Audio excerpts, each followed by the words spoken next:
How to post Strava activity on Instagram tutorial. Hello everyone, welcome back to our channel. If you are looking to share your Strava activities on Instagram, you're in the right place. Today I'm going to show you how to do it step by step, so make sure to stick around until the end to get the best tips. First thing first, grab your mobile phone and then you need to open up the official Strava app. Here, you need to go and open the app. Once you're in the app, if you have not downloaded it yet, go ahead and do that now. Once you have the app open, you will need to log into your account.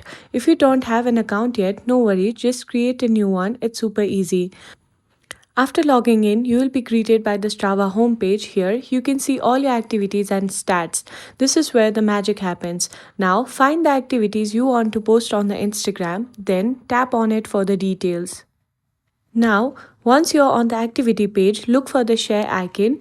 Then you need to tap on it and you will see an option to share it to your followers. Simply tap on share to option here. Once you have done that, you will see an option to share your activity to Instagram over here. You need to go ahead and find the Instagram over here. And once you have done that, you need to select it and it will take you to the Instagram where you can add your own caption and tags. And that's it. You have successfully posted your Strava activity on Instagram. If you found this tutorial helpful, don't forget to give it a thumbs up, subscribe for more tech tips, and thank you for watching, and I'll see you in the next video.